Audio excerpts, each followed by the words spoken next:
Hello friends, welcome back to the channel. दोस्तों, इस video में रिलायंस कम्युनिकेशन लिमिटेड के लिए कुछ बातचीत करेंगे, लेकिन उससे पहले आप लोगों से रिक्वेस्ट रहेगी, अगर आप चैनल को फर्स्ट टाइम देख रहे हैं प्लीज़ सब्सक्राइब करके बेल आइकन को हिट कर लीजिए ताकि आपको आने वाले समय में वीडियोस की नोटिफिकेशन मिलती रहे। और दूसरी रिक्वेस्ट कि अगर आप डीमैट या ट्रेडिंग अकाउंट ओपन कराना चाहते हैं, डिस्क्रिप्शन बॉक्स में उसके लिए लिंक दिया गया है।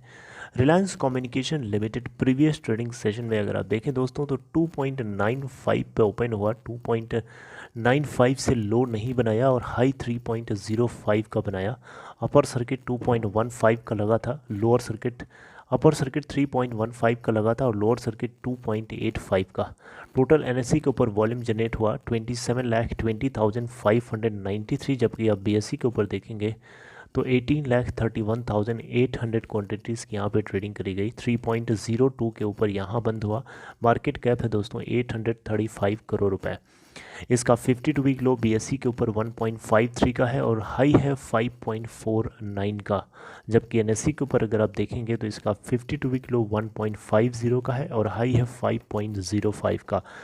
दोस्तों, एक समय था जब इसका 52 वीक लो 0.50 हुआ करता था। आपको याद है कि भूल गए? मुझे लगता है कि आपको याद है। 0.50 इसका 52 वीक लो हुआ करता था और उसके बाद आप देख सकते हैं इसका 5.05 तक हाई बनाया है। पिछले एक साल के चार्ट को अगर आप देखेंगे तो इसमें आप देख सकते हैं बढ़िया स्पाइक हमें जून जुलाई के अराउंड बनता हुआ दिखाई दिया था, राइट। अब दोस्तों, यहाँ पे रिलायंस कम्युनिकेशन लिमिटेड को हम कंपेयर करेंगे एक केस से, जो मुझे ऐसा लगता है कि ऐसा तो नहीं कि अनिल अंबानी इस तरीके की सोच रिलायंस कम्युनिकेशन के लिए भी रखते हों।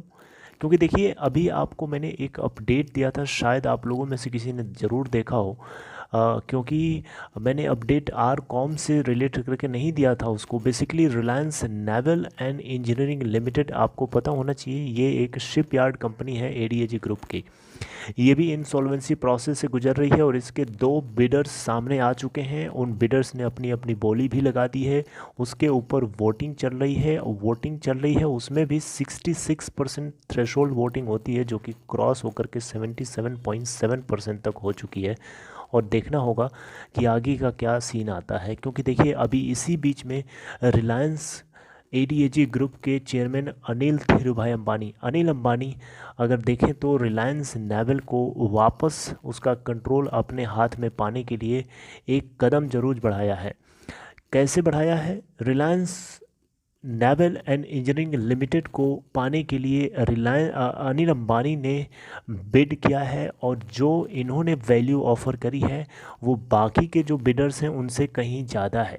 तो डिपेंड करता है कि जो बाकी के फाइनेंशियल क्रेडिटर्स हैं, अगर उनमें से 90% फाइनेंशियल क्रेडिटर्स अगर अनिल अंबानी की इस ऑफ़र को एक्सेप्ट कर लेते हैं तो डेफिनेटली आईबीसी के सेक्शन 15 के थ्रू ये इनको रास्ता मिल जाता है कि ये अपने कंपनी के कंट्रोल को गेन कर सकते हैं फिर से।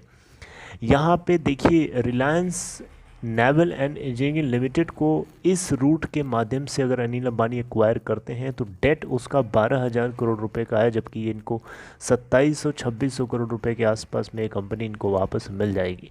तो देख सकते हैं यहाँ पे कितना परसेंटेज ऑफ हेयर कट यहाँ पे इनको मिल रहा है, मतलब हेयर कट यहाँ पे ये बैंकों को दे रहे हैं।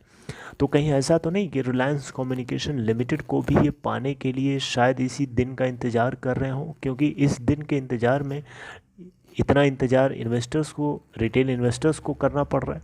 क्योंकि यहाँ पे भी सिचुएशन अगर हम देखें तो रिलायंस नेवल के पास जिस तरीके से एसेट्स हैं उसी तरीके से रिलायंस कम्युनिकेशन लिमिटेड का टेलीफोनी बिजनेस जरूर बंद है, लेकिन इसका जो डेटा सेंटर का जो बिज़नेस है वो अभी भी फंक्शनल है और उसके बदौलत अगर चाहे तो ये कंपनी प्रॉफिटेबल हो सकती है। लेकिन जो कर्जा है वो बढ़ता हुआ जा रहा है, रुकने का नाम नहीं ले रहा है। और ऊपर से जो टेंशन्स हैं, जो लिटिगेशंस हैं दुनिया भर के कोर्ट्स में, वो सब अलग से परेशान कर रही हैं।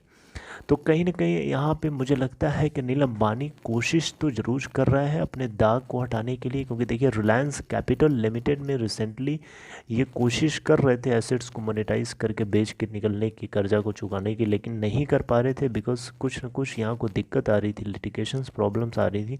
तो फाइनली आरबीआई ने उसके बोर्ड को सुपरसीड करके अपने हाथ में ले लिया, कंट्रोल कर लिया, और उसके बाद जो है उसकी बिडिंग चल रही है।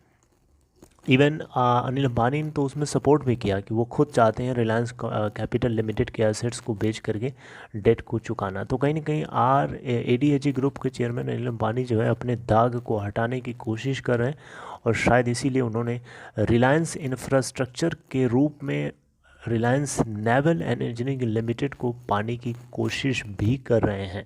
अब ये 2 ही 3 दिन पुरानी की खबर है, मैंने आपको अपडेट भी किया था। अब देखना होगा कि नेशनल कंपनी लॉ ट्रिब्यूनल और जो रिजोल्यूशन प्रोफेशनल है और बैंक्स जो हैं फाइनेंशियल क्रेडिटर्स रिलायंस नेवल के, किस तरीके से इनके बिड को रिएक्ट करते हैं। राइट, मुझे तो ऐसा लगता है कि कहीं ना कहीं अनिल अंबानी जो है अपने पोर्टफोलियो को फ्रेश वाइट फिर से बनाने की कोशिश में लगे हुए हैं, और शायद किसी दिन का इंतज़ार है रिलायंस कम्युनिकेशन लिमिटेड के लिए भी, क्योंकि इसका अभी तक कोई सलूशन नहीं निकल पाया। आईबीसी के बनाए जाने का कोई लॉजिक नहीं है, इंसॉल्वेंसी एंड बैंक्रप्सी कोड का यहाँ बनाया जाना कोई लॉजिकली यहाँ पे इस केस में वैलिड होता हुआ नहीं दिखाई दे रहा है। आईबीसी यहाँ फेल होता हुआ दिखाई दे रहा है। आईबीसी मैक्सिमम 1 ईयर तक या उससे कम टाइम में ही किसी कंपनी को रिजॉल्व करने की प्रॉमिस करता है, लेकिन आप देख सकते हैं कितने सालों से आरकॉम को घसीटा जा रहा है। ये बात आपको अच्छे से पता है, एंड हम लोग इसके ऊपर बहुत दिनों से बात कर रहे हैं। आगे हम लोग कुछ और बात करेंगे। देखिए 7 मार्च को एक केस को सुना जाना था, जियो की तरफ से जो ऑडिट रिपोर्ट मांगी गई थी एसबीआई से, उसको एनसीएलटी सुनना था, लेकिन अभी तक उसको लेकर के कोई अपडेट नहीं आई है। आपको लगता है? आप कमेंट बॉक्स में बता सकते हैं। एंड आप लोगों को क्या लगता है दोस्तों, आप कैसे देखते हैं? कमेंट बॉक्स में ज़रूर बताइए। आपका कमेंट्स थोड़ा सा पढ़ करके लगता है कि हाँ कुछ चल रहा है। So see you next time friends, till then take care.